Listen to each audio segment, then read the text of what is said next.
Yes, so we are live now.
So, Assalamu alaikum everyone. I welcome you all. This is Dr. Sorat Mustafa, graduate of LUMS Jamshoro and Global U-Grade Alumni 2023 Spring, and also a cultural ambassador of Pakistan at US Department of State. This webinar is by Global U-Grade, an international research and exchanges board and powered by Medangle. Today's webinar's vision is to provide medical students better understanding of different career pathways like USMLE, MRCP, MRCOG, and FCPS. So, to accomplish this motive, we have three speakers lined up and who are no doubt expertise in their respective fields. So, firstly, I will welcome a very young and energetic Syed Saad Ali, MD, who is with us as a Vice President and Operations Medical, who is Dow Medical graduate class of 2023. And Dr. Saad has successfully cleared his USMLE Step 1, USMLE Step 2 CK, OET, and he is also ECFMG certified. He is applying to internal medicine in May 2025 and currently doing house job in Civil Hospital, Karachi. Hello, Saad. Hello, Dr. Sarat, can you hear me? Yeah, you're good to go. Let's start. Amazing. Dr. Gulam, can you please share my presentation for the audience? Dr. Gulam, are you there? Yeah, just give him in 1 minute. Yeah, it's there. Go. All right, amazing. So Dr. Sarat's already introduced me, so we won't spend much time, on this slide. So Dr. Gulam Mustafa, can you please move to the next slide, and we'll start talking about the U.S. Assembly. Amazing. Thank you so much, Dr. Gulam. So, what is the U.S. Assembly? Let's dissect this first and foremost. The U.S. Assembly is a United States medical licensing examination pathway. This is the pathway that you have to undergo if you want to do residency in the United States. Residency means specialization. This could be under internal medicine, general surgery, pediatrics, neurology, and there are many fields that you can pursue a residency in. Right? That's the U.S. Assembly in a nutshell. Right? Dr. Gulam, can you please move to the next slide? Dr. Gulam. Amazing. And if anyone has any questions, please feel free to put them in the chat box. A disclaimer before I start talking again that it is not possible to cover the entirety of this pathway and the nuances involved within the 20 minutes I have been provided. Okay? So I'm going to try to condense as much information as possible within the time frame I've been given. I'm sure there are going to be questions, and I'm going to try to keep it as brief as possible. All right. So let's look at the pathway as a whole. We have a timeline here. We have three main exams in the pathway. There's a step 1, the step 2 CK, and the OAT. There's also a step 3, but that is optional. I'll get into that as well. And then you have the NRMP, which is a National Residency Match Program. Once you have given step 1, step 2, and OAT, you are eligible to apply for a match into US residencies, right? This match pathway runs usually from September to March every year, right? And in order to be able to apply, you have to go at least the step 1, step 2, and OET like I have and become ECFMG certified. There are many other nuances involved in the pathway, which we'll talk about later as well, such as research, US clinical experience, and extracurricular activities. The most common question I receive regarding this pathway is when do you give these exams? You can give the exams anytime you want after you have completed your second year of medical school. Unlike other pathways such as PLAB, you do not have to wait until the end of your medical school or until you graduate to start giving these exams. That is the best part about this pathway. And yes, it is very expensive. We're going to touch on that as well. But the best time to give your USMD Step 1 examination is in third year. And I have personally mentored hundreds of medical students, both in my medical school and across Pakistan, to ace this exam in third year as well, just like I did back in my third year. And then you have the Step 2 CK. Step 2 CK you can preferably give by the time you're in final year. Yes, it is now recommended that you get done with all the examinations by the time you finish med school. This is different from what it was 3 to 4 years ago. Why? Because the step 1 is now a pass fail examination. thus making it easier to pass it and then spend the rest of your time focusing on the step 2 CK. And then you have the OET. The OET is like an IELTS exam. It's basically an English proficiency exam. OET is the one you have to give for the USMLE pathway. Once you have given these three exams, step 1, step 2, and OET, you can become EC from the certified. Dr. Glam, can you please move to the next slide?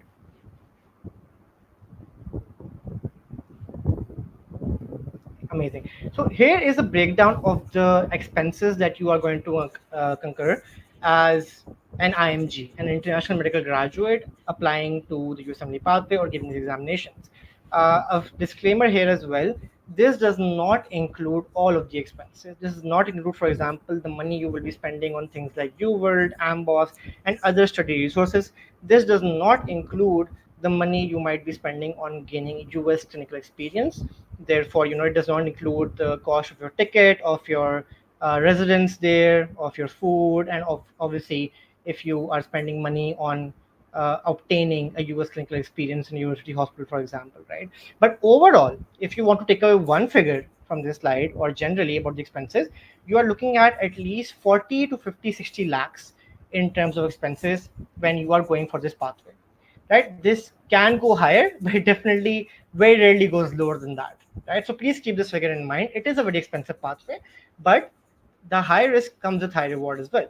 Because if you get a match or when you get a match and you go into residency, starting salaries are between $4,000 to $6,000 per month for residents, right? And this only increases once you are done with residency and you go into fellowship or consultancy positions, right? So that's a bit about the expenses of the entire pathway. Dr. Gulam, can you please move to the next slide? Thank you so much. So this is a breakdown of the step 1 curriculum.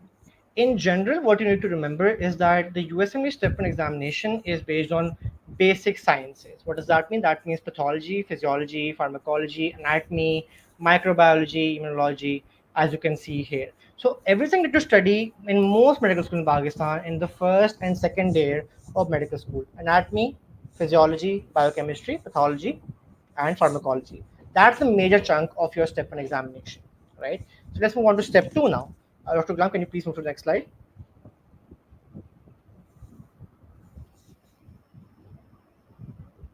So step 2 is mostly concerned with your clinical sciences. This means medicine, surgery, pediatrics, OBGYN, and psychiatry as well, right? But psychiatry is also there in step 1. We're going to touch upon the similarities between these exams. The best thing about these exams is that they have a lot of similarities, and I'm going to talk about that too, right? But what you need to remember and what you need to take away from this slide is that step 2 is a very clinically oriented exam, right?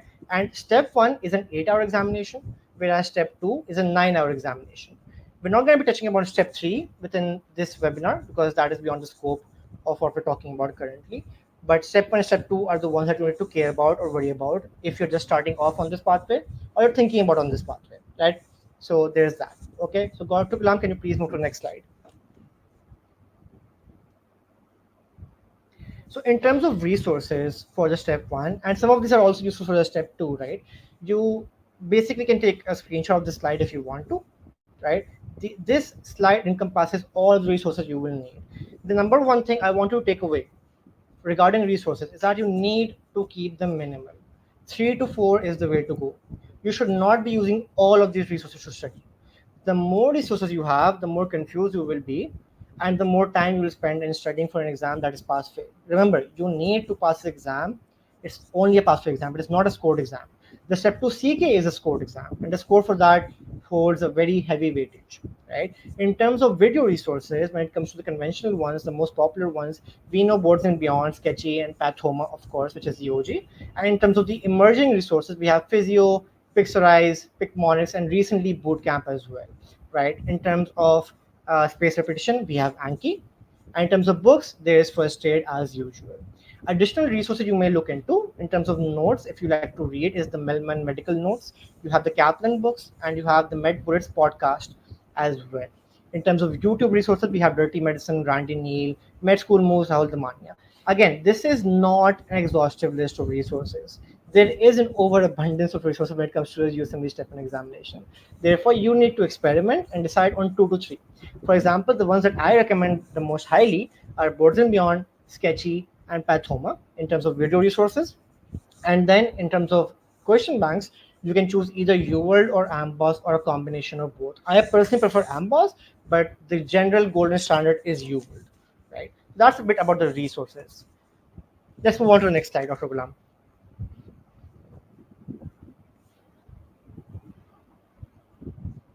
So let's talk a bit about the similarities between the USMLE Step 1 and Step 2. If you're someone who's just starting off on the pathway, if you're studying for Step 1, right, you might be thinking, okay, it's just a pass for exam, I don't need to really worry about it that much. But no, that is not true. That is where most people are wrong, right? There are certain subjects which are common between the Step 1 and the Step 2 CK. And you need to remember that the Step 2 CK is a scored exam. And the score for that holds a very high weightage when you go and apply for a match, right? Therefore, question you have to at least focus on and perfect these subjects, which are pathology, pharmacology, microbiology, psychiatry, biostats, and ethics, because you will need them for your step 1 and step 2 and even for your step 3 later on, right? So when you're studying for your step 1, you need to at least hone and master these subjects with the resources that we mentioned in the previous slide, right? Okay, Dr. Glam, you can move to the next slide.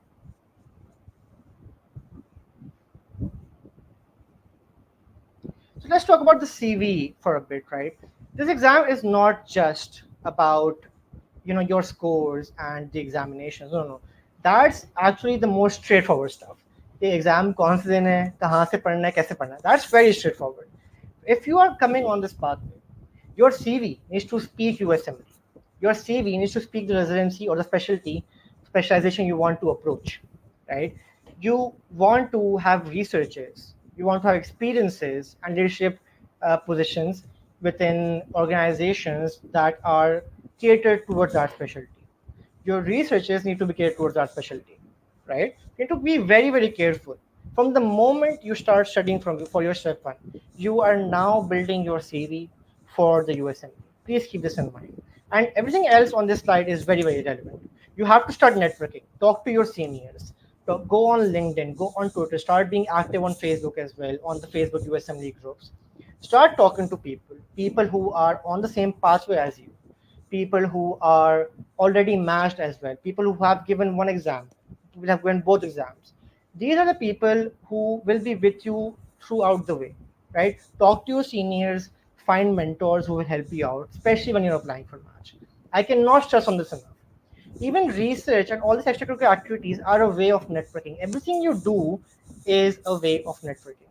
And networking is extremely, extremely important for the USMLE pathway. You never know which connection might get you an interview that might get you a match. Like if you take anything away from my presentation currently, it is that networking is the best thing you can do from day one of medical school if you want to pursue USMLE. Okay, you should obviously ace your profs. There's something called the Medical School Performance Evaluation, the MSPE. It's a document that details or outlines how you performed in medical school, and that is uploaded to your match application as well when you're applying to the match. And your GPA does matter. Having a good GPA is great for your overall application. So you should not disregard your profs entirely.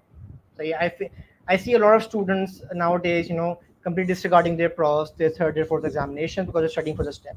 Your step is going to help you in acing these examinations. Don't ignore them. You'll be fine. Okay. And of course, volunteer work. There are many organizations in every medical school nowadays. Say there are many NGOs across Pakistan as well. And generally, you can get involved in medical camps and whatnot nowadays. And all of these things will only help you in your ERA CV when you apply for the match, right? And of course, there is extracurricular activities. You do want to go for activities that most people might not be going for. You do want to do things that make you stand out, right? So do focus on that as well. So that's a bit about boosting your CV. Let's move on to the next slide, Dr. Mustafa.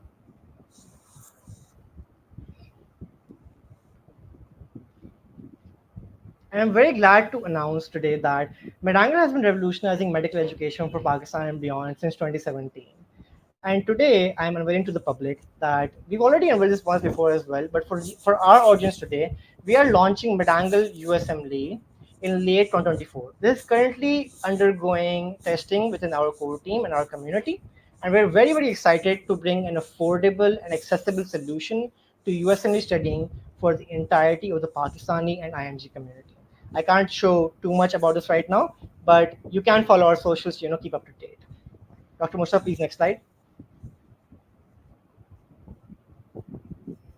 And of course, we're also coming out with usmle.community, which is going to be a completely free network of resources, of mentorship, and a lot of other stuff that you can avail for completely free. In order to get on the waitlist for usmle.community, simply go to the link, usmle.community is very easy to remember, and put down your email to get on the waitlist. Thank you. Dr. Gulam, please, next slide.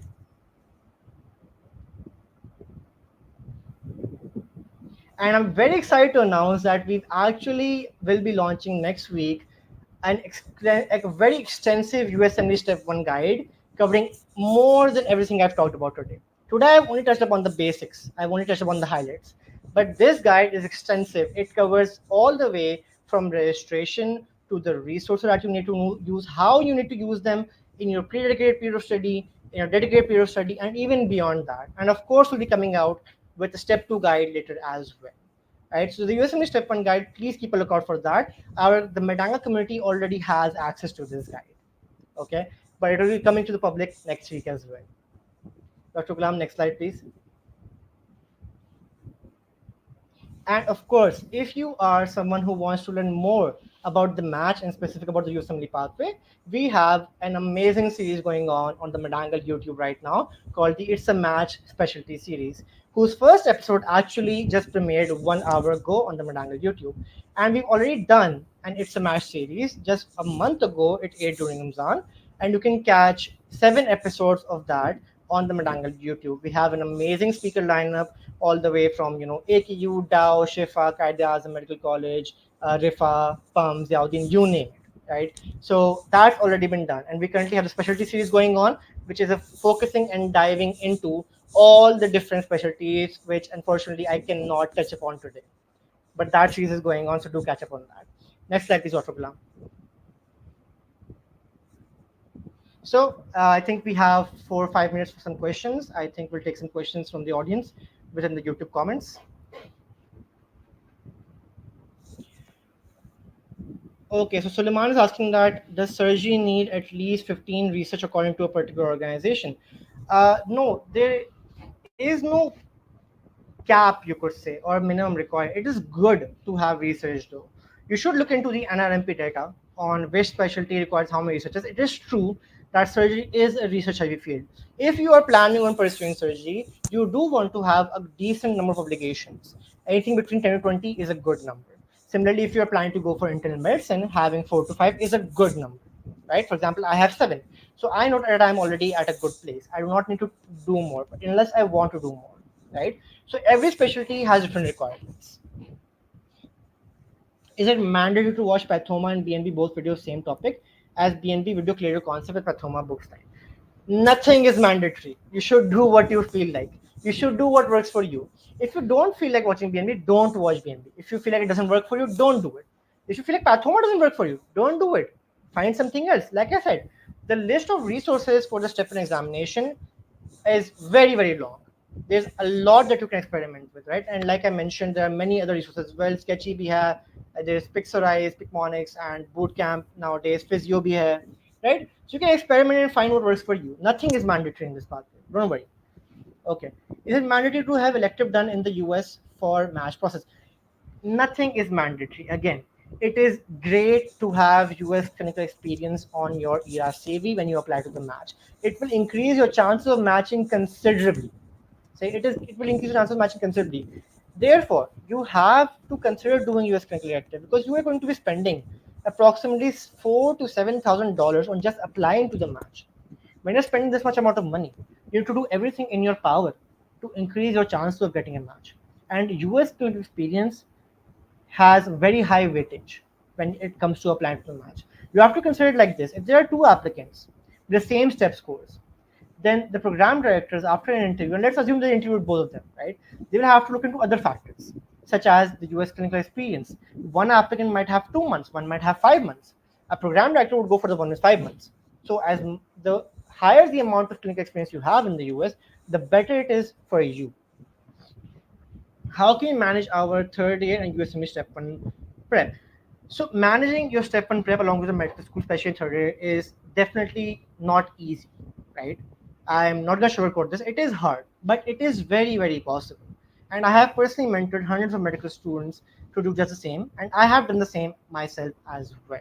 Right? It's all about time management, and it's a lot about sacrifice as well.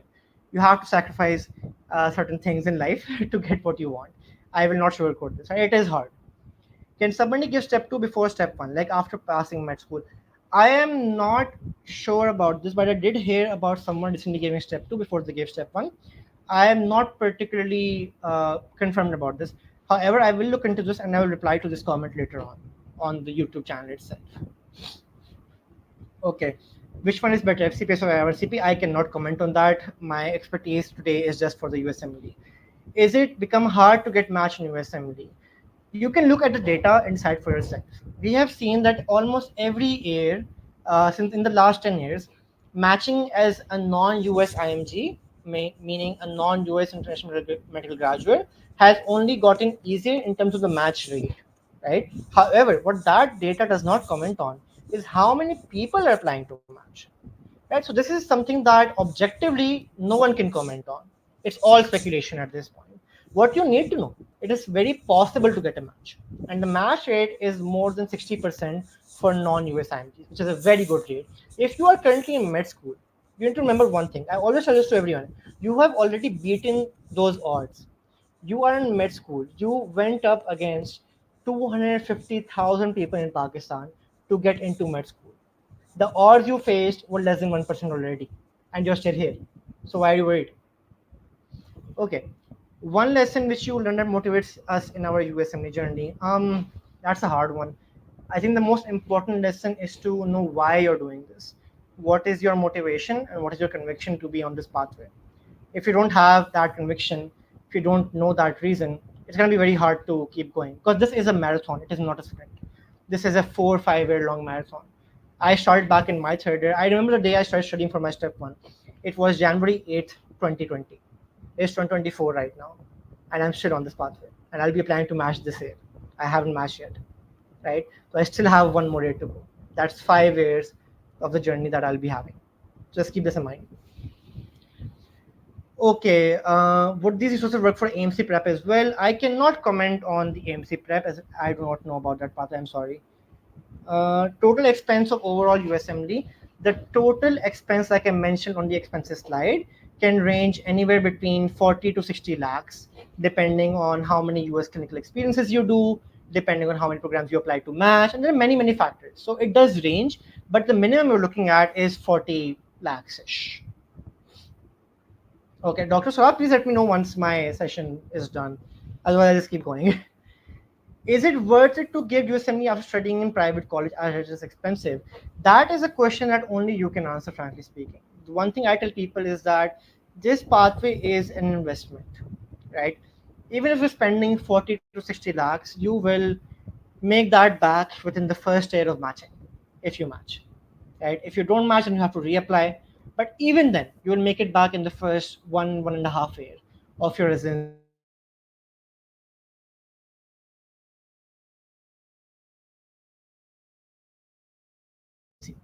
So it is very, very worth it. Okay. Which one is more expensive, USMLE or PAB? I think I lagged out there for a bit. Which one is more expensive, USMLE or PLAB? USMLE is the most expensive, is the more expensive pathway. What is the ideal time for starting prep for USMLE step one? The ideal time is to start in the middle of your second year or the start of your third year and to get done within your third year itself. Can we go for observership if not elective? Yes, you can. I know many, many seniors who were not able to go for electives, but they still matched by doing observerships and externship. I myself will be going for observerships. I was not able to go for electives during my med school as well. Can we give PLAB in third year? No, you cannot. The only examination pathway that I know of currently that you can give during medical school is the USMD, which was a very big reason for me personally for pursuing this pathway. Is it too late to give MLE after house job? No, it is definitely not too late. If you watch the Madanga It's a Match series, we actually have many speakers in there who started studying and gave the exams after their house job. Dr. Tayyab is one that comes to mind. He matched into neurology and he gave both exams in 1 year after his house job. I am personally mentoring many of my own batchmates who are currently finishing house job, and are just starting out on this pathway. It is not impossible. Don't worry. Okay, I think Dr. Swat ne video khol liya. I think my time is up. Oh yeah, you got me. कोई मसला नहीं है. Thank you Thank you so so much much. once again, Yeah. Dr. Swat and UGRAD and IREX for this opportunity. It was very lovely speaking this webinar. Thank you so much. Actually, we do really thank you, Dr. Saad. बेहतरीन explanation US में के लिए doctor साद ही दे सकते थे for sure. Now we move forward, and now let's welcome our next speaker, Dr. Benazir Junaid. She is also a graduate of LUMS, and she has completed her FCPS training in Ops and Gynae, and successfully cleared her MRCOG Part 1, and soon she is going to appear in FCPS Part 2 exam and MRCOG Part 2 exam. So, hello, Dr. Benazir. Let's get Hello, started. hello, Yes, Assalamualaikum, and I'm so walaikum glad to salam. be here. Let's start. Yeah, तो over to you. अभी हम okay चलिए अभी हम discuss करेंगे MRCOG की journey के बारे में, क्योंकि MRCOG जर्नी बेसिकली होती किस चीज़ के लिए है, हम क्यों करते हैं, किस चीज़ के लिए करते हैं, पहले तो ये चीज़ जानना बहुत ज़रूरी है. MRCOG बेसिकली हम करते हैं specialization in UK for obs and gynae. जैसे कि FCPS हम करते हैं पाकिस्तान में गायनी के लिए, ऐसे ही हम MRCOG करते हैं यूके के लिए. और ये अगर जर्नी आप स्टार्ट करना चाहते हैं तो you have to be determinant, और आपका इस चीज़ में शौक होना बहुत ज़्यादा ज़रूरी है. जिस चीज़ के लिए आप कभी भी शौक नहीं पैदा कर सकते वो आप चीज़ भी नहीं कर सकते, और जिस चीज़ को आप शुरू नहीं कर सकते वो आप कंप्लीट नहीं कर सकते. Next slide. तो ये बहुत बड़ी चीज़ है जो मैंने अभी स्लाइड ऐड की है, कि काफ़ी लोग कहते हैं कि how you think like that, आप कैसे सोच सकती हैं, ऐसा कैसे हो सकता है, बिकॉज लॉट्स ऑफ पीपल से कि ये तो बहुत एक्सपेंसिव है, बहुत मुश्किल एग्ज़ाम है, कैसे हो सकता है, हम अभी कैसे दे सकते हैं. तो चीज़ें वही हैं, अगर आप who are not able to enough like think like crazy enough, वो कर भी नहीं सकते हैं. अगर आप लोग सोच सकते हैं तो ही आप कर सकते हैं. आपके आपके अंदर ये कॉन्फिडेंस है तो आप यकीनन कर सकते हो और कुछ भी कर सकते हो, फिर वो MRCOG हो, US मैली हो, प्लेब हो, कुछ भी हो. Next doctor GM. नेक्स्ट. हाँ, थैंक यू.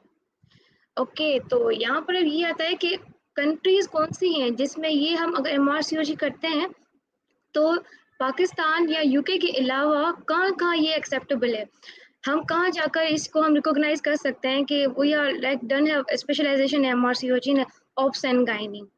तो United Kingdom, Australia, New Zealand, Canada, Singapore, Hong Kong, Malaysia, United Arab Emirates, Saudi Arabia, Qatar, Oman, बहरिया and Bahrain, Kuwait, Ireland, South Africa. तो बहुत सारे कंट्रीज़ हैं जो कि MRCOG को रिकॉग्नाइज करते हैं. तो ये जो है चीज़ हमें बता दी कि ये यूनाइटेड किंगडम में जाके आप काम कर सकते हो या आयरलैंड में, तो ऐसा नहीं है. ये चीज़ काफ़ी हद तक मानी जाती है और ये बहुत इंपॉर्टेंट है अगर आप करते अपने करियर के लिए. Next slide. चलें, तो अब हम डिस्कस करते हैं कि इसके कंटेंट्स क्या हैं, यानी कि हम पार्ट 1, पार्ट 2 और पार्ट 3, किसी की एग्ज़ाम के भी हमारे पास पार्ट्स होते हैं जो कि हमें 1 बाय 1 क्लियर करने होते हैं. प्रीवियसली ऐसा था कि जो MRCOG था वो डिवाइडेड था बेसिकली 2 में, और वो रिटन एग्ज़ाम हुआ करता था, पेपर फॉर्म में हम दिया करते थे, तो वो बहुत डिफ़िकल्ट हो जाता था. और उसके 2 पार्ट होते थे. एक पार्ट होता था उसका बेसिक से, जैसे अभी से है, और जो उसका पार्ट सेकंड होता था उसमें एक रिटन होता था और उसकी होती थी. लेकिन अभी जो उन्होंने न्यू पैटर्न कर लिया है, पहली बात वो कंप्यूटराइज सिस्टम हो गया है. That's exam, that's MRCOG part 1, उसका कंप्यूटराइज सिस्टम हो गया है. और उसकी हम सारी चीज़ें 1 बाय 1 डिस्कस करेंगे कि इसका ड्यूरेशन ऑफ स्टडी क्या होना चाहिए, आप कौन एलिजिबल है और किस चीज़ को कौन दे सकता है. And similarly MRCOG part 2 and then part 3. Next slide. चलें, तो अब डिस्कस कर लेते हैं कि जैसे कि हमारे यहाँ काफ़ी हद तक बच्चों का यही सवाल होता है कि भाई पैसे कितने लग सकते हैं, क्योंकि ज़ाहिर सी बात है कुछ मिडिल क्लास लोग होते हैं जिनके पास होता है, कुछ के पास नहीं होता. तो ये बहुत इंपॉर्टेंट क्वेश्चन है कि can I really afford the exam और नॉट. तो ये इतना ज़्यादा एक्सपेंसिव नहीं है एज़ कंपेरेबल टू यूएस मैली। ये ईजी एग्ज़ाम है और अच्छा है और आप कर सकते हो। जैसे मैंने यहाँ पे लिखा है कि पार्ट 1 और पार्ट 2 आप पीकेआर में अगर हम करते हैं तो ये 190,000 में आ जाता है। तो ये इसका पार्ट 1 और पार्ट 2 है और आप दोनों ही यहीं पर दे सकते हैं, यानी कि ये कराची में भी होता है। तो ये आपके लिए बहुत ईज़ी हो जाता है कि आप यहीं से अप्लाई करते हो, यहीं पर ही देते हो और आपकी फ़ीस भी फ़ीसिबल है। उसके बाद जो आपका पार्ट 3 है वो थोड़ा बहुत एक्सपेंसिव है, दैट्स 2,94,000, लेकिन वो फिर भी इतना एक्सपेंसिव नहीं है। ये आप दे देते हो, उसके बाद आपका क्या होता है कि ये पार्ट्स आप देने के बाद 2 पार्ट्स यहीं पर होते हैं। पार्ट जो 3 है वो कोविड की वजह से ऑनलाइन हो गया था, लेकिन अभी उनका ये है कि ऑनलाइन है और आपको आपके पास चॉइस है, आप देना चाहते हैं ऑनलाइन या नहीं देना चाहते, या वहाँ पर जाके देना चाहते हैं। और अगर यही आप तीनों पार्ट्स दे देते हैं तो ज़ाहिर-सी बात है आपके पास एक डिग्री आ जाती है। उसके बाद आपको ओईटी या आईएलटीएस क्लियर करना होता है। उसके बाद आप वहाँ पे जीएमसी में अप्लाई कर सकते हो। उसके बाद आप वहाँ पे एज़ अ कंसल्टेंट काम कर सकते हो after completing the 5 years further. Next slide. चलें तो अब डिस्कस कर लेते हैं कि जो एमआरसीओजी पार्ट 1 है वो एग्ज़ाम कैसा है। तो मैंने ये अभी भी बताया कि ये बेसिकली अब जो है ना वो कंप्यूटराइज़ सिस्टम हो चुका है और उसी की यही है ख़ासियत कि एक तो आपको पिक्चर्स वग़ैरह आपको दिखाएँगे, वो आपको बता सकते हैं कि आप वहीं पे जाते हैं, ऑनलाइन देते हैं, कंप्यूटर सिस्टम होता है और आप वहीं पे क्वेश्चंस वग़ैरह पिक्चर्स देखते हैं, उनमें करते हैं। चलें इसके पेपर होते हैं 2, 1 एंड 2 और दोनों में ही 100 क्वेश्चंस होते हैं और दोनों ही के मार्क्स जो हैं वो इक्वली होती हैं।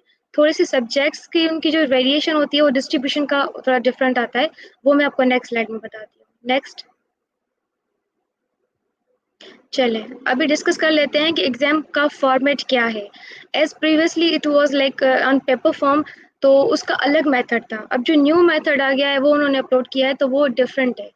ये आप यहीं पर ही कराची में दे सकते हैं, इस्लामाबाद में, लाहौर में, और ये ऐसे ही है कि इसका पेपर 1 होता है, पेपर 2 होता है।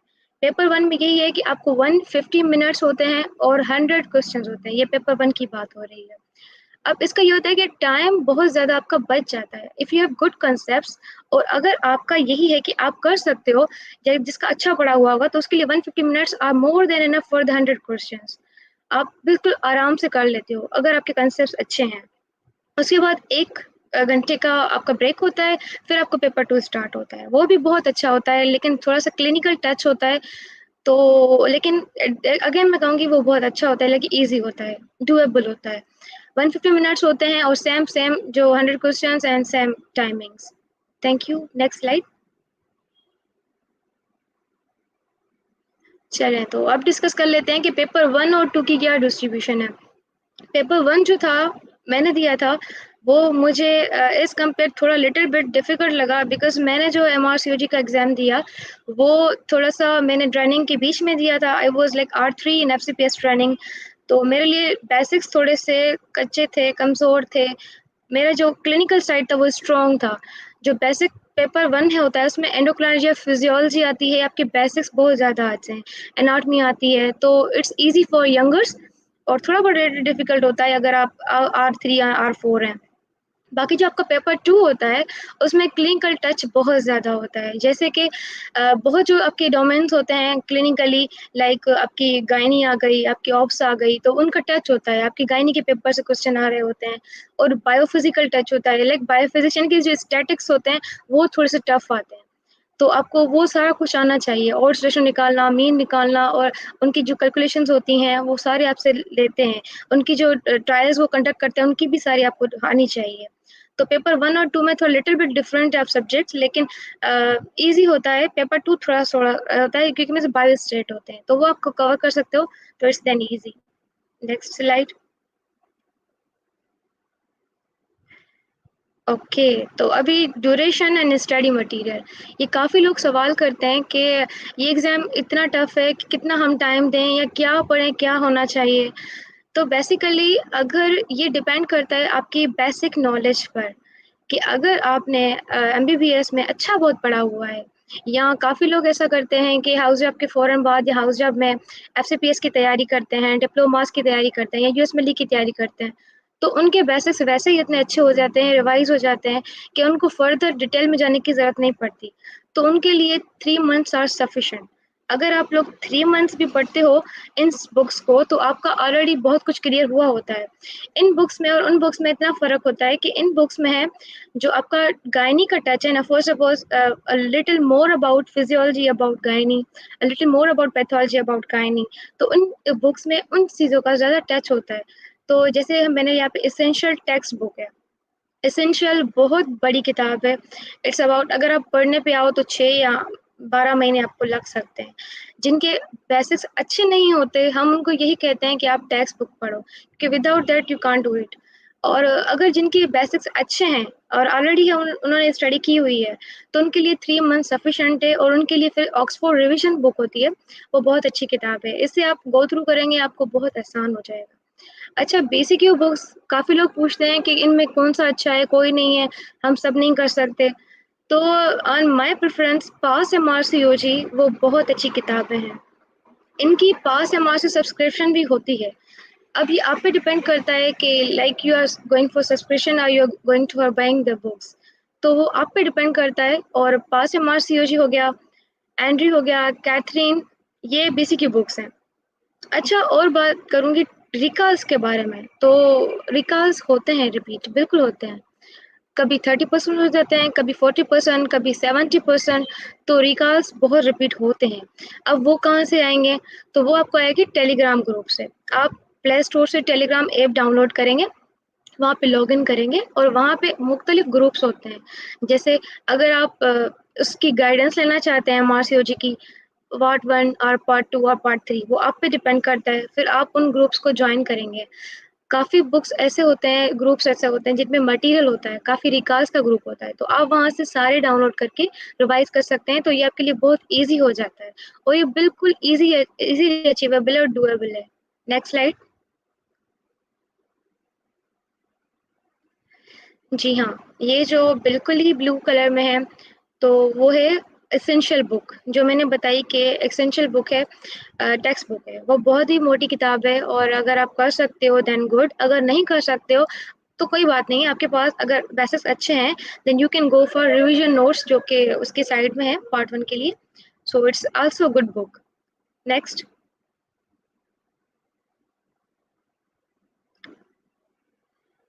अच्छा, ये सारे जो मैंने बुक्स आपको दिखाए हुए हैं, ये सारे बीसी की बुक्स हैं। Pass MRCOG is I think going to be on top of all. और बाकी जो है स्टार्टिंग में कैथरीन है, उसके बाद एंड्रयू सीजर है। ये सेम बुक्स हैं एमआरसीओजी के, पीसीक्यू बुक्स हैं। नेक्स्ट। चलिए, अब ये सवाल आता है कि हमें अप्लाई कैसे करना है। हर एग्ज़ाम का पैटर्न डिफरेंट होता है। इस एग्ज़ाम का थोड़ा-सा लिटिल बिट डिफरेंट है। अगर आप एमआरसीएस की बात करेंगे तो उसका भी थोड़ा-सा डिफरेंट है। तो हर एग्ज़ाम और हर की थोड़ी-सी चेंज होती है। चलें, ये आपको मैं बता देती हूँ कि मैंने अपने इस स्लाइड के नीचे एक rcog.org एंड यूके, ये जो मैंने वेबसाइट यहाँ पे लगाई हुई है, आप सबसे पहले यहाँ पे जाएँगे। उसके बाद वहाँ पे आपको अपना अकाउंट बनाना है और अप्लाई फॉर एलिजिबिलिटी करना है। तो आपको वो बोलेंगे कि आपको अगर अप्लाई करना है फॉर एलिजिबिलिटी, तो ये एक फॉर्म वहाँ पे दिखा हुआ होगा। अब आप वो भरेंगे और अपने सारे डॉक्यूमेंट्स, यानी कि आपकी डिग्री हो गई, आपकी हाउस जॉब हो गई और जो भी आपके डॉक्यूमेंट्स हैं वो आप इनको सेंड करेंगे और अपना रिकॉग्नाइज़ करोगे कि आपने डिग्री की हुई है and you have been like a student here. तो वो आपको कम से कम 2 महीने के बाद आपको रिप्लाई कर देंगे। And if you are eligible, अगर उनकी जीएमसी की अगर रजिस्ट्रेशन पर आपकी अगर यूनिवर्सिटी रिकॉग्नाइज है, अगर आपने वहीं से किया है और इंग्लिश कोर्स में किया है, कुछ उनकी बेसिक रिक्वायरमेंट्स हैं, तो वो आपको एलिजिबल कर देते हैं। उसके बाद क्या होगा, अगर आप में एलिजिबल हो गए हो then you do not need to apply for eligibility elsewhere. तो पार्ट 2 पार्ट 3 के लिए आपको कभी भी एलिजिबिलिटी के लिए ट्राई नहीं करना, आपको सिर्फ पार्ट 1 के लिए करना है। अच्छा, थर्ड आता है आपका एक्सप्रेशन ऑफ इंटरेस्ट। तो इसका क्या मतलब है? इसका ये मतलब है कि जब फॉर सपोज 4 महीनों के बाद एग्जाम कंडक्ट होने वाला है, तो उसके 1-2 महीने से पहले आपको वो कहते हैं कि आप सबमिट करो अपना एक्सप्रेशन ऑफ इंटरेस्ट। आप सेम वेबसाइट पे जाते हो और लिखते हो I want to expression of interest में, मतलब apply for expression of interest. फिर आप वहाँ पे अप्लाई करते हो, अपना नंबर लगाते हो जो वो आपको ईमेल करते हैं और आप वहाँ पे सबमिट कर देते हो। बहुत ईज़ी होता है। उसके बाद क्या करना है, जब उनकी बुकिंग विंडो स्टार्ट होती है, ओपन होती है, तो वो आपको एग्जैक्टली 1-2 डे आपको बता देते हैं कि परसों शाम को 5 बजे इस टाइम यूके के हिसाब से, या जो यूके के हिसाब से ये ओपन होगी विंडो, और आप वहाँ पे जाके और अपनी सीट बुक कराएं। तो this is a search and book available Pearson VUE test centre, जिसे मैंने कराची में दी, तो काफ़ी लाहौर इस्लामाबाद में भी हैं, फिर आप जहाँ भी हैं आप कर सकते हो। चलें नेक्स्ट। चलें तो पार्ट 2 की बात अगर हम जिक्र कर लेते हैं, तो पार्ट 2 भी सिमिलर होता है, कुछ चीज़ें डिफरेंट है इसमें। काफ़ी सिमिलरिटी ये है कि ये भी कंप्यूटर बेस्ड सिस्टम है, और ये भी आपको जो है ना ऐसे ही, जैसे मैंने आपको बताया पहले एक पेपर 1 होगा, उसके बाद ब्रेक होगा, पेपर 2 होगा, लेकिन इसमें ये फ़र्क आता है कि ये आपको क्लिनिकल नॉलेज को टेस्ट करता है। जो पार्ट 1 है उसमें आपके बेसिक्स टेस्ट होते हैं, यानी कि physiology, pathology and pharmacology and all these subjects. लेकिन आपको सिर्फ गायनी का टच पूछते हैं, डायग्नोसिस पूछते हैं, लेकिन यहाँ पे आपकी होती है असली टेस्ट। आपका यहाँ पे मैनेजमेंट का सवाल आता है कि how will you manage, how will you diagnose, आपकी क्या फॉलोअप्स होंगी, और सारी की सारी इसकी जो डेटा होती है वो आती है गाइडलाइन से। आपको सारी गाइडलाइंस बाय हार्ट आपको याद होनी चाहिए, बाय लाइन, वरना ये एग्जाम बहुत टफ होने वाला है अगर आपने ये बाय लाइन नहीं किया हुआ। नेक्स्ट। चलें तो ये भी है, यहीं पर दोनों पेपर्स की मार्किंग बिल्कुल सेम है, 50-50%। लेकिन यहाँ पे फ़र्क ये आ जाता है कि यहाँ पर एक ही पेपर में आपकी जो मार्क्स ज़्यादा जाती हैं, 60% वो जाती हैं ईएमक्यूज़ को, और 40% जाती हैं आपकी एसबीएस को। जिसे हम सभी जानते हैं, एसबीए का मतलब यही होता है कि सिंगल बेस्ट आंसर्स। लेकिन ईएमक्यूज़ का क्या मतलब होता है? ईएमक्यूज़ का ये मतलब होता है कि आपको वो एक सवाल दे देंगे, उसके आपको 20 ऑप्शन दे देंगे, क्योंकि देखो 4-5 में सिलेक्ट करना बहुत आसान होता है किसी बंदे के लिए, लेकिन 20 में सिलेक्ट करना थोड़ा-सा टफ हो जाता है। वो आपको बहुत स्पेसिफिक और बेस्ट पूछते हैं, जो कि फिर टफ हो जाता है थोड़ा-सा। तो ये चीज़ है जो इस एग्ज़ाम को टफ बनाती है, otherwise it's quite simple. Next. ये वही चीज़ है सेम, आपका जो पेपर 1 होता है 180 मिनट्स होंगे और 100 क्वेश्चंस होते हैं, और जिसमें 50 एसबीए और 50 ईएमक्यूज़ होते हैं, लेकिन 60% मार्क्स ज़्यादा होती हैं ईएमक्यूज़ की रिमाइंडेड। तो वही होता है same pattern, paper 1 then 1 hour का आपका ब्रेक होता है, उसके बाद पेपर 2 होता है। नेक्स्ट। तो ये है कंट्रीब्यूशन जो मैंने आपको बताई कि ईएमक्यूज़ की ज़्यादा मार्क्स परसेंटेज है एज़ कम्पेयर टू एसबीएस की। नेक्स्ट। चलें, ये बहुत इंपॉर्टेंट क्वेश्चन है, ये काफ़ी लोग पूछते हैं कि ये एओटी क्या है, और क्या इस चीज़ की सबको ज़रूरत होती है, नहीं ज़रूरत होती, कब ज़रूरत होती है, ये बहुत इंपॉर्टेंट चीज़ है। चलें, एक चीज़ मैंने पीछे छोड़ दी, मैं वो अभी रिवाइज़ कर देती हूँ कि काफ़ी लोग पूछते हैं कि भाई एमआरसीओजी कौन दे सकता है और कब दे सकता है। तो भी एमआरसीओजी आप कभी भी दे सकते हो, लाइक उनको सिर्फ आपकी एलिजिबिलिटी से कंसर्न है। Once you are eligible for part 1 MRCOG, ठीक है। एलिजिबिलिटी किस चीज़ पे मिलती है? आपकी डिग्री और हाउस जॉब पे मिलती है, तो मीन्स आप हाउस जॉब के बाद आप कर सकते हो एमआरसीओजी पार्ट 1। लेकिन अगर आप प्रेफ़रेंस पूछो तो बेटर ये है कि आप अगर R1 होते हो या R2 होते हो तो फिर दो, क्योंकि जो आपका पेपर 2 होता है उसमें गायने का बहुत टच आता है, लाइक आपको पीआईडी डायग्नोस करनी आए, उसके ट्रीटमेंट का पूछ लेते हैं, तो गायनी की टच ज़्यादा होती है as compare to FCPS part 1 के। तो कंपैरिजन में देखा जाए तो वो आपसे क्लिनिकल टच पूछते ज़रूर हैं पार्ट 1 में, तो इट्स बेटर कि आप अगर R1 या R2 हैं तो आप दे दें। लेकिन अगर you are going after house job then no worry, it's fine. If you are good in gynae then why not, go on. और दूसरी बात ये होती है कि जो एमआरसीओजी है वो को मतलब कौन से बंदे देने चाहिए। तो भाई जिसको पहली बात कि यूके में जाके प्रैक्टिस करना है आफ्टर सम टाइम, क्योंकि MRCOG is just not like PLAB और यूएस मैली। एमआरसीओजी थोड़ी सी टाइम कंज्यूमिंग है, क्योंकि ये एमआरसीओजी आपका एक्सपीरियंस चाहिए उनको 4 साल का टोटल आफ्टर 3। तो इसलिए ये इतना अर्जेंट नहीं होता, जैसे प्लैब होता है within where you have completed exam, you can go there after DMC registration and USMLE के लिए वैसे जा सकते हो, या दूसरे एग्जाम्स के लिए। तो लेकिन ये ऐसा नहीं है, because this is not a licence exam, ये एक स्पेशलाइजेशन का एग्जाम है, तो इसके लिए इट्स टाइम कंज्यूमिंग। अच्छा, चले वापस आते हैं कि असेसमेंट ऑफ ट्रेनिंग क्या होती है। पहले ऐसा होता था कि असेसमेंट ऑफ ट्रेनिंग का बेसिक मकसद क्या है, ये असल में एक्सपीरियंस है आपका, जो आपसे पूछते हैं कि आपने काम किया है या नहीं किया। पहले ऐसा होता था कि जो अपीयर होना चाहता था फॉर MRCOG पार्ट 2, पार्ट 1 के लिए नहीं, पार्ट 2 के लिए जो अपीयर होना चाहते थे तो वो ये असेसमेंट ऑफ ट्रेनिंग सबमिट करवाते थे, फिर वो उस एग्जाम में बैठ पाते थे। यानी कि without 4 year you can not sit, without 4 year experience is ops and gynae you can not sit in part 2 and part 3। लेकिन अभी ऐसा हुआ है कि ये एक फेवरेबल इन लोगों ने कर लिया है कि आपको असेसमेंट ऑफ ट्रेनिंग पार्ट 2 के लिए नहीं चाहिए, you can go for it. ठीक है, आपने MRCG पार्ट 1 दिया, उसके बाद आपने 4 साल एक्सपीरियंस आपने हासिल किया, पार्ट 2 भी आपने दे दिया, उसके बाद पार्ट 3 के लिए ये आपको रिक्वायरमेंट है। आप उनको क्या करते हैं, मैंने इसका प्रोसीजर सारा लिखा हुआ है, मैं आपको आगे आपको बताती हूँ कि इसके बाद आप उनको ईमेल करते हो, अपना एक्सपीरियंस भेजते हो 4 साल का इन गाइनी, उसके बाद वो आपको रिकॉग्नाइज करते हैं, फिर जाके आप पार्ट 3 में बैठ सकते हो। ठीक है, जैसे मैंने यहाँ पे मेंशन किया हुआ है। नेक्स्ट, ओके, तो यही मैंने कहा।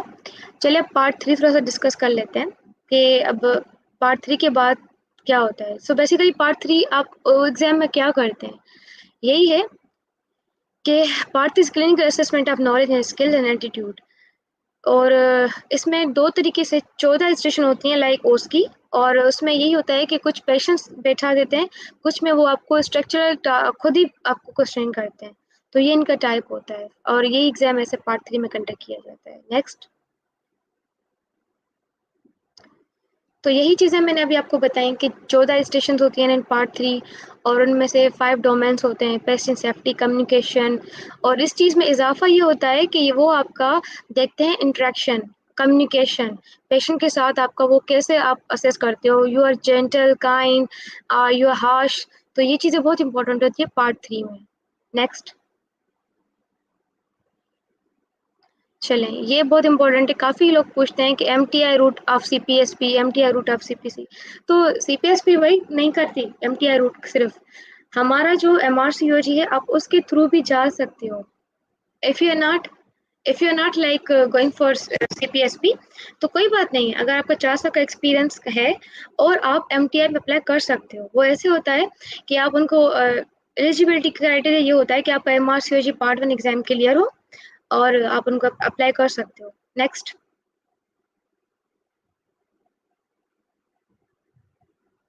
जैसे यहाँ पे यही लिखा हुआ है कि आपका पार्ट 1 एग्जाम दिया हुआ हो और आप एलिजिबिलिटी के लिए यानी कि MTI एलिजिबिलिटी के लिए अप्लाई कर सकते हो उनकी वेबसाइट पे जाके।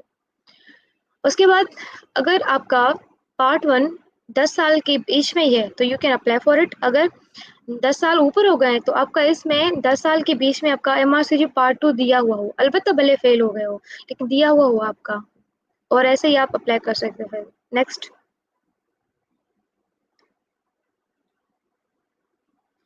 हाँ, तो ये बहुत इम्पोर्टेंट है, if you believe in yourself anything is possible. अगर आप चाहते हो करना, सोच सकते हो तो कर भी सकते हो। तो ये इम्पोर्टेंट है और ये बिल्कुल भी इम्पॉसिबल नहीं है। Thank you. Should I talk about the FCPS journey? Yeah. You have about 5 more minutes. Just wrap up what about the HCPS. Okay, so I'm going to share some of the important things about FCPS. कि FCPS basically क्या है, तो it's fellowship in college of physician surgeon. जैसे हम हर मुल्क में अलग होती है डिग्रियां और उनकी रजिस्ट्रेशंस, वैसे ही हमारे पास FCPS है, हाईली रिकॉग्नाइज्ड है। अगर आप करते हो किसी भी फील्ड में तो आप उसके स्पेशल कंसल्टेंट बनते हो। और वैसे ही सेम पैटर्न है, थोड़ी सी चीज़ें डिफरेंट हैं कि अगर गायनी में आप देते हो तो गायनी में यही होता है कि आपका पार्ट पेपर 1 और पेपर 2 में आपका गायनी का टच ज़्यादा आता है। इसका क्या मतलब है? इसका मतलब ये है कि आपकी फिजियोलॉजी गायनी से ज़्यादा आएगी, आपकी जो पैथोलॉजी है वो भी गायनी से रिलेटेड होगी, आपकी जो पूरी एनाटॉमी भी आपकी एब्डोमेन एंड पेल्विस से होगी। तो जो आपका FCPS का डोमेन है आपको उस चीज़ के ज़्यादा आपको ग्रिप पकड़नी है। जैसे अगर आप FCPS सर्जरी में देते हो तो सर्जरी का ये होता है कि आप उसके फिर एनाटॉमी स्ट्रॉन्ग होनी चाहिए एंड कंसर्न उनके जो क्लिनिकल से टच होना चाहिए। तो ये FCPS के लिए बहुत ज़रूरी है जो आप उसमें दे रहे हो। अब मैं अगर गायनी की FCPS की बात करूँ तो ये हमारे यहाँ बेसिकली 4 सालों की ट्रेनिंग होती है। आप पहले पार्ट 1 क्लियर करते हो, देन आप उसमें क्या 4 साल की ट्रेनिंग करते हो। 2 साल के बाद आपको IMM देना होता है, इंटरमीडिएट मॉड्यूल, यानी कि ऐसा एग्ज़ाम जो कि आपको थ्योरी को आज़माता है और उसके बाद टॉक्स होता है, like theory and talks the both combine like IMM। उसके बाद ये होता है कि आप R3 R4 हो जाते हो और 4 सालों के बाद आप फाइनली पार्ट 2 में बैठते हो, FCPS पार्ट 2, जिसमें से आपको हाईली स्पेसिफाइड क्वेश्चंस पूछते हैं जो आपको बहुत ही क्या कहते हैं, बहुत ही क्या स्पेसिफिक होते हैं या डिटेल्ड होते हैं।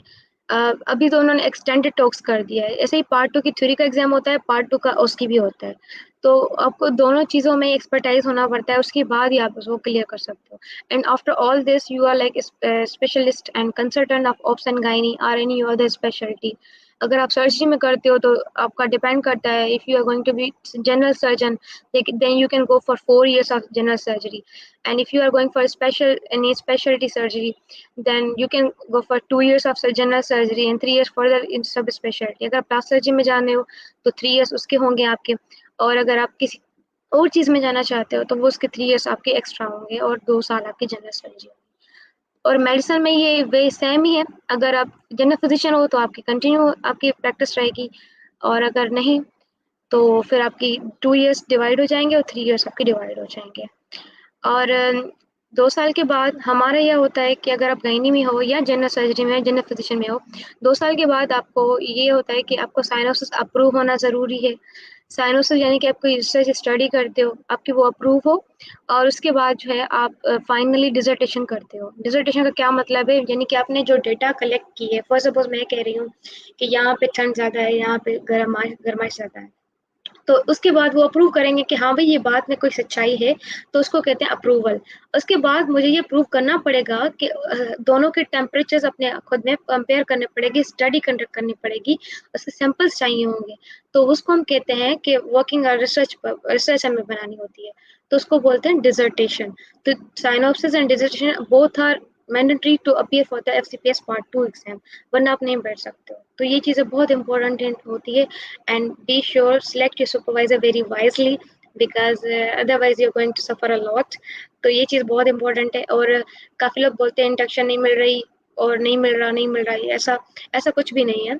अगर आप हो इस चीज़ में अहद ले लिया है कि मुझे करनी है तो आप कर सकते हो। हाँ, अलबत्ता अगर प्लास्टिक सर्जरी की बात आ गई तो उसमें तो सीटी एक होती है, तो उस पे तो अब क्या बहस करना, ये गलत है, सीटें होनी चाहिए, अब नहीं है तो क्या कर सकते हैं।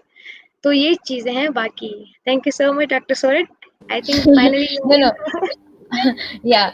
So we do have a couple of questions in our comment section. So somebody is asking about more MRCOG. Let me. Yeah. So Abiha Khan is asking MRCOG का पेपर MBBS के 5 साल के ड्यूरेशन में दे सकते हैं या फिर FCPS के बाद ही पॉसिबल है? एक सेकंड, कहाँ क्वेश्चन है, लेट मी ज्वाइन। अच्छा, सवाल ये है कि FCPS पार्ट 2 क्लियर करने के चांसेस कितने होते हैं, इट इज़ वेरी हार्ड।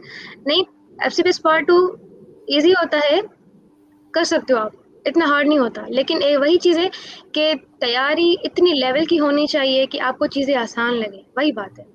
हाँ, इट्स डूएबल, लेकिन ये है कि आपको 6 महीने बैठकर 12 घंटे दिन में स्टडी करनी पड़ेगी, क्योंकि ये है कि अगर डिटर्मिनेंट हो तो you can do it, otherwise really it's very hard, जो बात है। चलें, काफ़ी लोगों ने ये भी पूछा है कि MTI क्या होता है, तो it's a medical training initiative. Basically हम जो 4 साल की ट्रेनिंग होती है हमारी, तो वो हम 2-2 साल कर सकते हैं। फॉर सपोज मैंने एक तो जूनियर, एज हम जूनियर जाते हैं कि सीनियर जाते हैं, एज अ जूनियर डॉक्टर और सीनियर डॉक्टर। तो जूनियर का ये होता है कि अगर आपने 2 साल की ट्रेनिंग कंप्लीट की हुई है और आपने IMM क्लियर किया हुआ होता है, तो आप CPSP के रूट आप जा सकते हो वहाँ पे 2 साल वहाँ पे प्रैक्टिस करने के लिए, और बाकी जो आपके 2 साल है आपको रिटर्न बैक आना है, यहाँ पे सर्व करना है।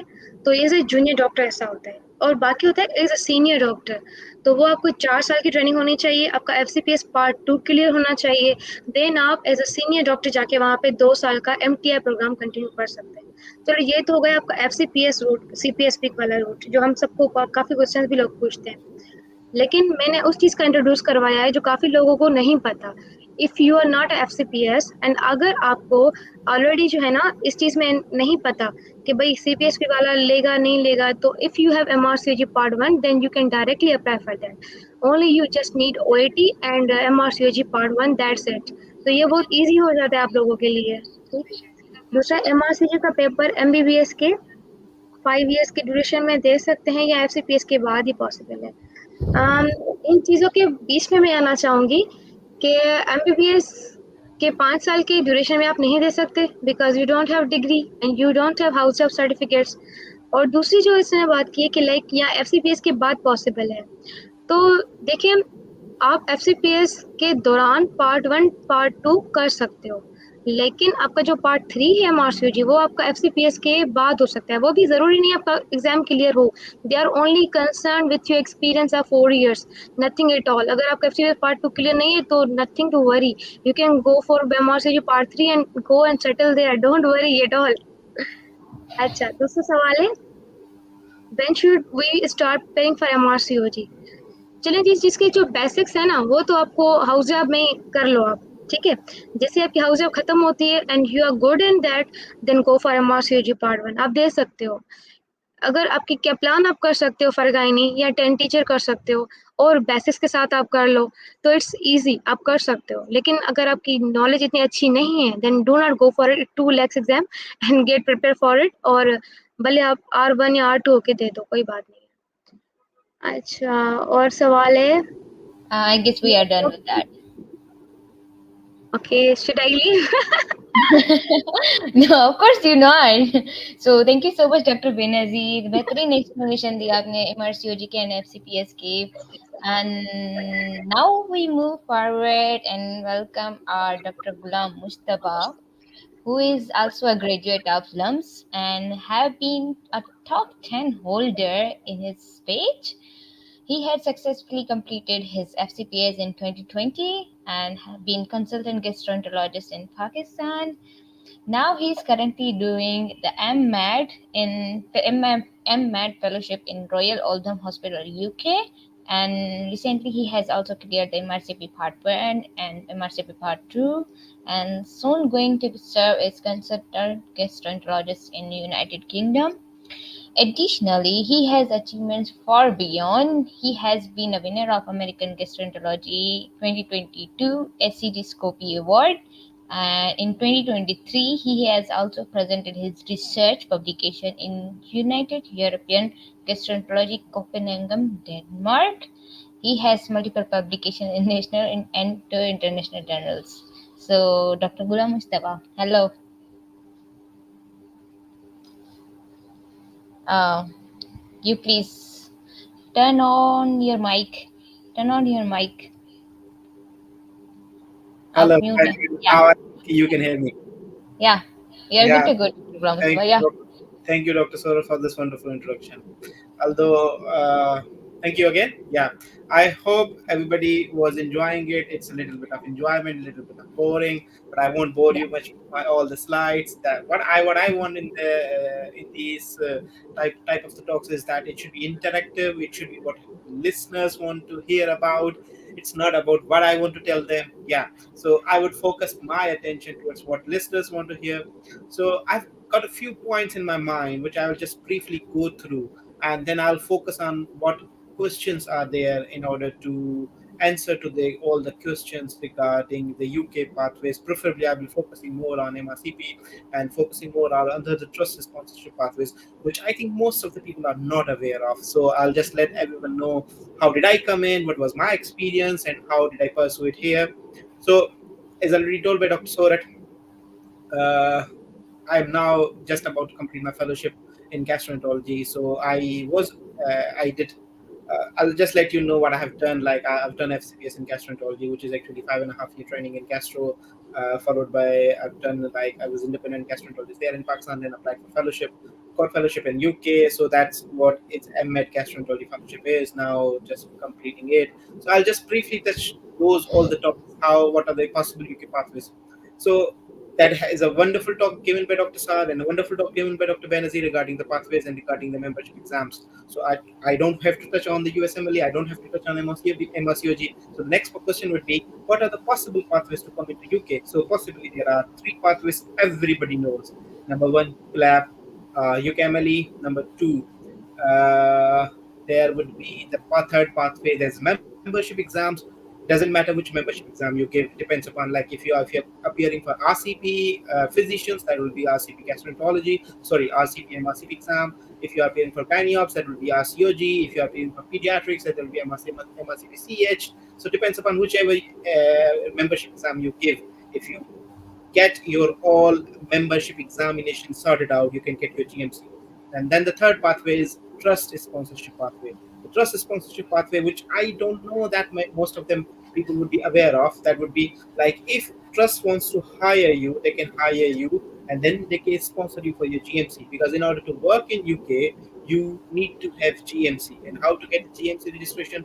There are already two pathways which are already, you already know, that is apply when you can only MRCP, and the third would be trust sponsorship. If trust sponsors you for years, you can easily come into UK to work as a doctor.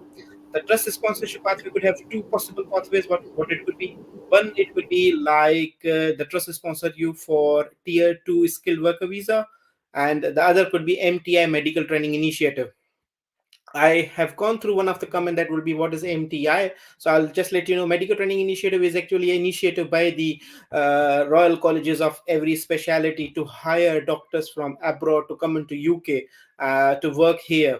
So what they provide them is GMC sponsorship, and that GMC registration would be for lifetime. So once you get your GMC registered, that will be lifetime. Once you come into here UK, you work for 2 years, and you go back to the Pakistan. That is actually one of the requirement for tier 5 visa. And there's that tier 5 visa, once you go back to the Pakistan or to the country wherever you belong, and then you might come back and get another job, but that all 2 years of residency in UK wouldn't count in your PR. Because most of our Asian population, most of our people who do come to UK also aim for a passport nationality for their better future, for their everybody's better future relating to their family. So that wouldn't count in your PR, permanent residence. But if you come through a TF2 visa, which is a skilled worker visa, that will be more helpful if you are more aiming towards your ILR and passport. So that's summary of tier 2 and tier 5 visa. MTI offers you tier 5 visa. You can get directly MTI job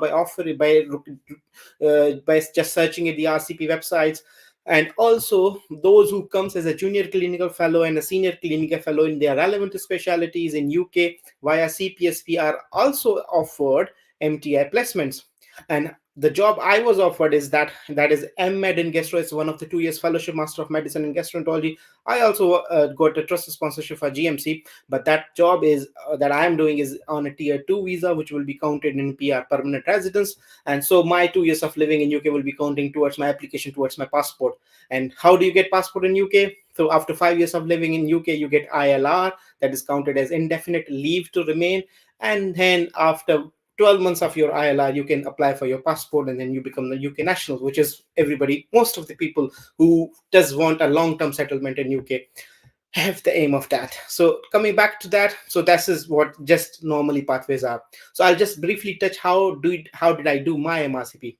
So I did not have any aim of doing MRCP when I was in Pakistan, because my specialty was gastroenterology. So mostly I was practicing gastroenterology there. But when I came in here, I obviously you once the Darwin said survival of the fittest. So as the nation, so the race. If so, it's one of the mandatory requirement if you want your professional development in UK. You have to have membership examination for MRCP part 1 and 2. I'll just briefly let you know, it is very easy exam. It's very rational exam. So for those who have cleared FCPS part 1, it's definitely easy for them, because FCPS is very unpredictable exam and MRCP is predictable exam. So for preparation, I'll just let you know, I did only pass medicine subscription. That's enough for me. People do recommend pass test also. So whichever you do, depends upon your facility, your feasibility, depends upon whatever you do. But my recommendation would be to go through past medicine part 1. So there are 5,000 questions. I did only 2,500, 50% of it, but that was sufficient to pass the exam. And for part 2, again, I only did MRCP, past medicine, subscription. So that was online subscription. You can opt for the books which are available in Pakistan, or you can opt for the online examinations that you can do. So I did not find much time to practice actually. So the only thing I could do is that just go through the past medicine questions. I think for part 2 there were 3,000 questions. I mostly did all of them and passed it. So but part 2 is more clinical exam. Part 1 is a little bit related to the basic examinations. For paces ahead, so there is a third part of the examination. So once you clear your paces, then you are granted full registration with RCP as an MRCP. So that's third part of examination. Once you go through the paces actually what your clinical skills are. There are bit of books available for paces, but it's it mostly relies on your scheme, on your examination. And there is a carousel for the paces examination. There are stations. So I wouldn't bore you much regarding how these stations are, but these are just three parts of examination which you need to go through in order to work in UK when you get your GMC. I won't touch plague pathway because I'm not much more experienced regarding plague, but I have my many of the juniors who have come through plague pathway also. I was going through one of the question that is there a really a job security in UK, so the most of the people do not end up having job after this all pleb and GMC registration. I would say no, but at the moment obviously there is something which is more availability of international doctors for those jobs obviously, so this increases the competition. But if you always think like in a way that there is always a vacancy at the top, so you will never get a like you will never get disappointed, you will always get a job. Even alhamdulillah, I got my job like without just a single interview and got selected for this fellowship. And even I just appeared for a single interview. My interview was 30 minutes in January, and I was offered a job of consultant gastroenterologist just in a 1 week. After that they are waiting for me. I will join them in June as a consultant gastroenterologist in their trust. So once you think in a way that everything is doable, Allah will help you. You have your firm determination, and every pathway is doable and feasible. You need to have your firm determination in order to, if you have a commitment, you will do that. And obviously you will have a job whatever it is slightly difficult nowadays, but obviously I wouldn't say that it is, because whatever you do in Pakistan, it's relatively still better in UK. So it's more competitive. For those who come through pleb pathway, they have one of the exciting opportunities that once you come through pleb pathway, if you have 12 months of NHS experience, they can go to the alternative competency pathway in Australia. So their AMC is exempted. They can join the jobs in Australia also. So this is one of the exciting opportunities. Those who come through pleb and come to UK, have 12 months of NHS and go to the Australia also, depending upon whatever there are reasons to leave UK and go to the Australia, because once you come into the system, you know how the system is, how the taxation is, how much money you earn, how much money you get back to the home. So salary to home is slightly a little bit less than as compared to the other European countries, New Zealand, Australia. So that is, but it's relatively still competitive than Pakistan. So again, coming back to that PLAB, AMC, UK, MRCP, and trust sponsorship, so what I have all told you. So if you clear, yeah, so if you, in order to get through all these, I will also recommend you, there's one of the very good opportunities that if you also come keep IMC in your plan B also, because if you wish to come to UK, if you wish to come to Europe, you should have IMC in your plan B, because Ireland Medical Council is very relatively easy to get in terms of registration as compared to the UK, because you don't need to appear in any exam. And fortunately, luckily, Pakistan is one of the country which is exempted from their presses pre-registration examination evaluation system, which is similar to the PLAB. For those who are from the countries abroad, need to appear into the press, but those doctors who have graduated from Pakistan and have 12 months of house job in relevant period, which is the asked requirement is they must have done 3 months of general medicine and 3 months of general surgery. If they have that house job pattern, they can apply to Ireland as an Irish Medical Council registration, and once they have got the registration, they can work in Ireland as a doctor depending upon their specialty and depending upon their clinical specialities. So for clinical expertise, what I know, I know many of my friends who ended up having IMC, did were able to secure jobs as SHO, senior house officer, and also those who were in a specialty, like those who have done trainings in cardiology, were ended up having a job of cardiology as a specialty registrar in Ireland. So that's also one of the exciting opportunity, because it's relatively easy to acquire. So I would say keep it as a plan B, but you can keep it as a plan A also. But this always depends upon your career progression. If you want to think like in a way that I just want a European passport, I want to live in a good infrastructure life, I want to have a work life balance, then Ireland is one of the very good countries, though the progression for your career opportunities would be relatively low as compared to UK, but still you will be living a reasonably good work-life balance life in Ireland also. So that would, I would also recommend, highly recommend that. Also keep it in mind, because so what are the requirements for IMC and what are the requirements for, half of them are similar. Because if you want to get your MBBS degree verified, both of the councils require your MBBS degree verified from EPIC. EPIC is actually Electronic Portfolio for International Credentials. It's one of the sister branch of this ECFMG. So once you get your MBBS degree verified, you can apply for GMC, depending upon which degree you have, pleb, MRC, whatever you have, or trusted sponsorship for IMC. For IMC, you will additionally have to verify your house job certificate. If you want to get more details on these, what are the pathways, there are information videos available on my channel how to do that, and every bits and pieces of every steps. But I'll be happy to answer any further queries if you go through videos. If you can, I'll be happy to answer them in comment section later on also.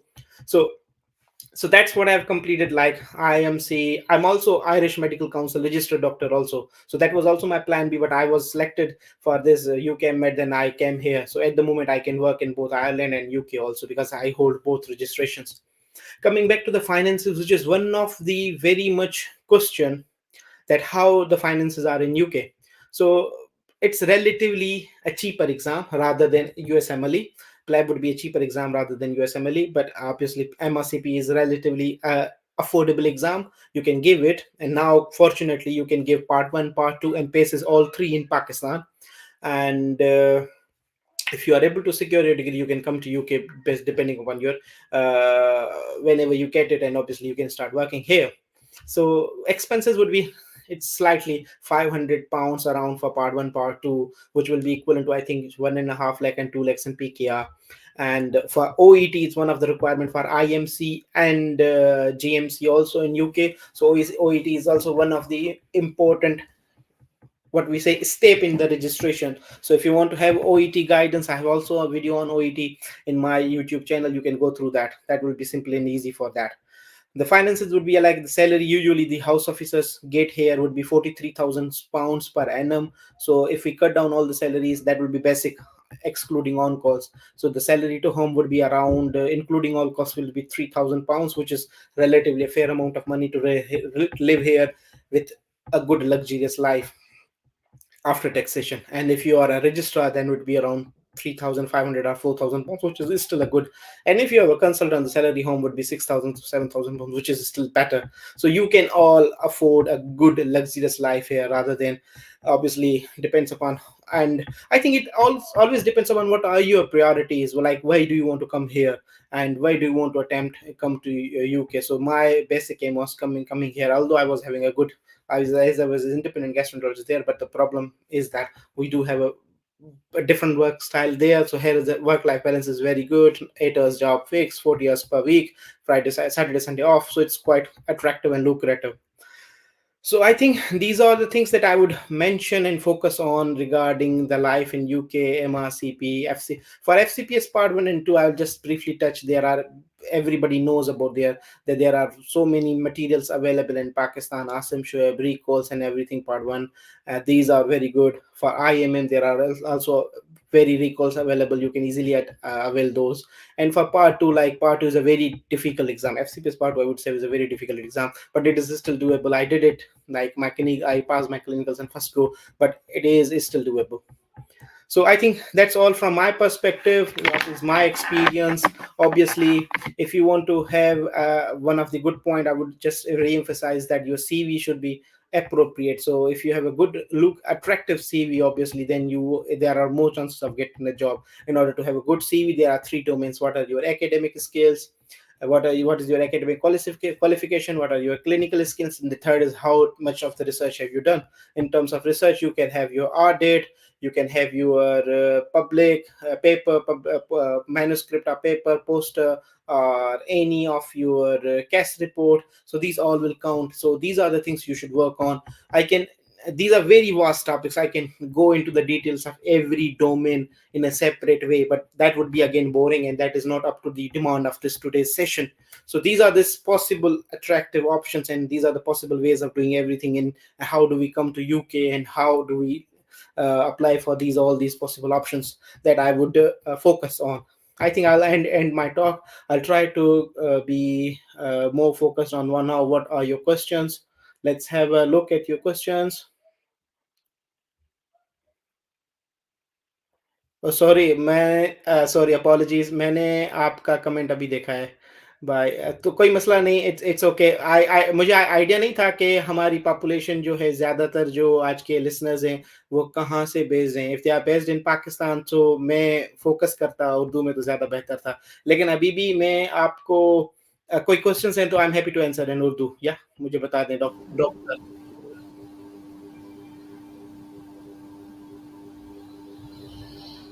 Is it possible to be MRCP on the right of graduating? Yeah, आप MRCP house की बात दे सकते हैं। Part one part two के लिए कोई requirement नहीं है। पैसेज के लिए रिक्वायरमेंट यही होती है कि आपके पास 1.5 ईयर का क्लिनिकल एक्सपीरियंस हो, जो आप एज अ ट्रेनी भी ले सकते हैं, एज अ नॉन ट्रेनी भी ले सकते हैं। MRCS सिमिलरली MRCP की तरह ही है, लेकिन MRCS में ये होता है कि पार्ट ए पार्ट बी होता है, जो उसको और आसान बनाता है MRCP के। MRCP में पार्ट वन पार्ट टू और पेसेस होता है। MRCS ए बी होता है, तो रिलेटिवली सक्सेस रेट MRCS का बेहतर होता है बनस्पत MRCP के। MRCOG help us in Pakistan. So I think इसका डॉक्टर बेनजीर जवाब देंगी।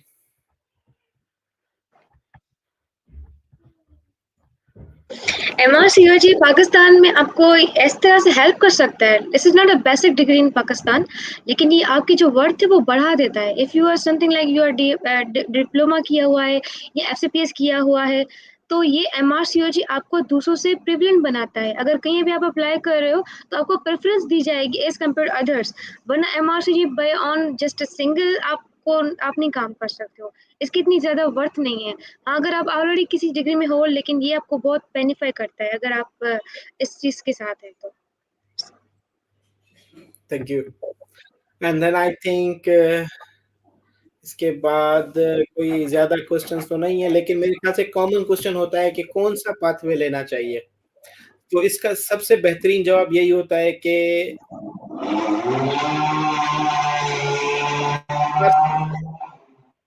जो आपको पाथवे सूट करता है वो आप करें, क्योंकि आप जिस आपके सर्कमस्टेंसेस अलग होते हैं, हर किसी के सर्कमस्टेंसेस अलग होते हैं, तो हर कोई अपने हिसाब से डिसाइड करता है। हम हेल्प कर सकते हैं कि कौन सा चीज कर सकते हैं आप, लेकिन जो सबसे बेहतरीन आंसर होता है वो आप ही दे सकते हैं। लेकिन अगर आप whole in as a whole मुझसे पूछेंगे तो आई वुड से कि सबसे टॉप पे USMLE ही है। अगर आप USMLE कर सकते हैं तो USMLE करें।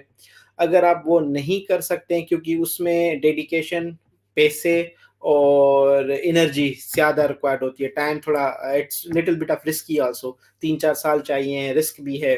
तो उस हिसाब से प्लान ए भले USMLE रखें, प्लान बी आप लैब रखें, MRCP रखें। In the meantime plan C ये रखें कि आप मिडिल ईस्ट या गल्फ कंट्रीज में सेटल होने का सोचें, they give you a good package. Plan 4D ये रखें कि इन द मीन टाइम आप पाकिस्तान में रह रहे हैं तो आप अपनी ट्रेनिंग अपॉर्चुनिटी लें।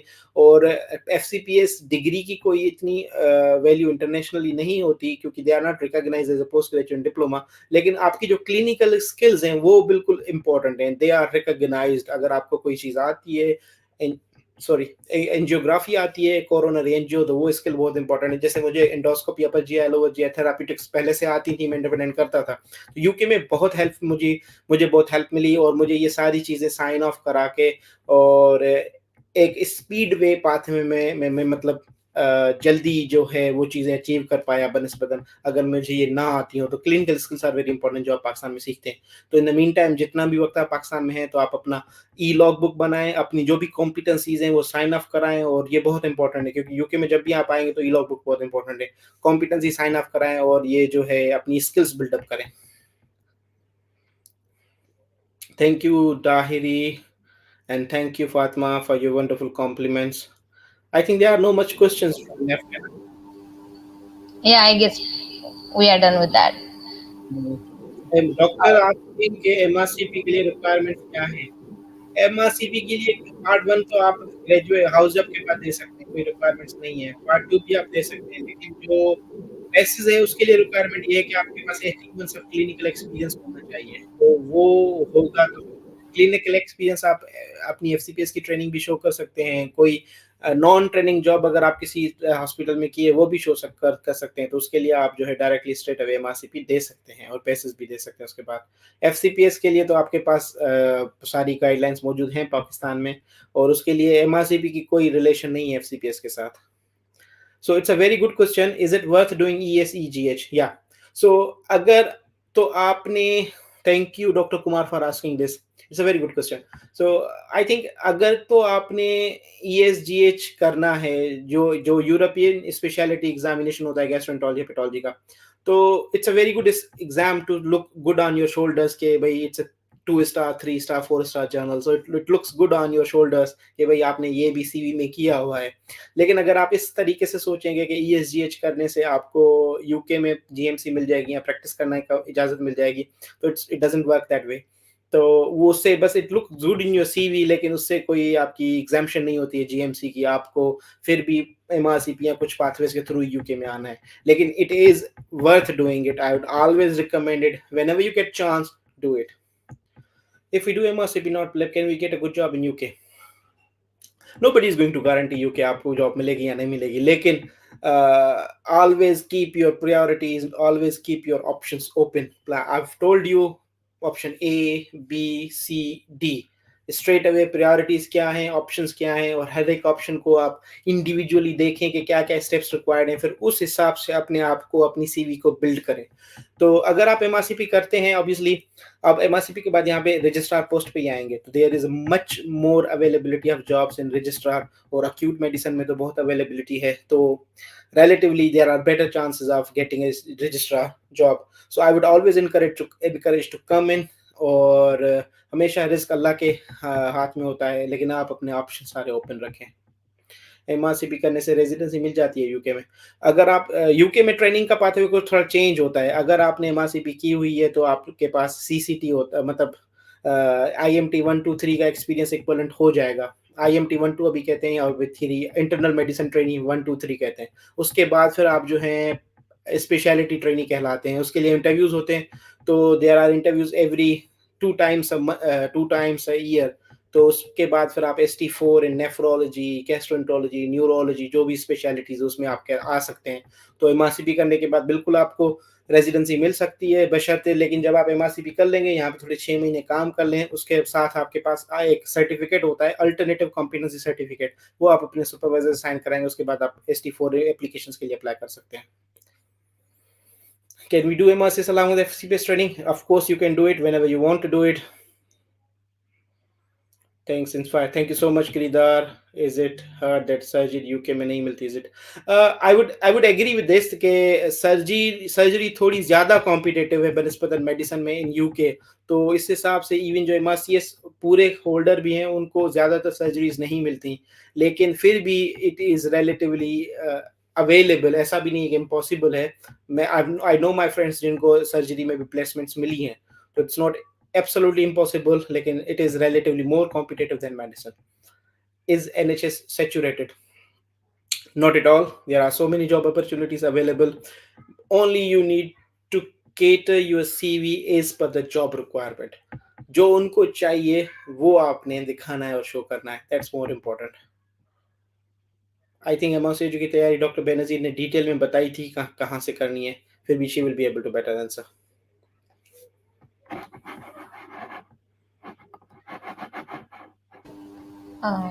Dr. Benazir, unmute yourself. Okay okay sorry. अच्छा, तो जो मैंने बुक्स बताई थी वही आपको करनी है। जैसे कि मैंने बताया था, अगर कॉन्सेप्ट्स अच्छे हैं तो ऑक्सफोर्ड रिवीजन से आपको करना है और 3 मंथ्स में हो जाता है अगर आपके कॉन्सेप्ट्स अच्छे हैं।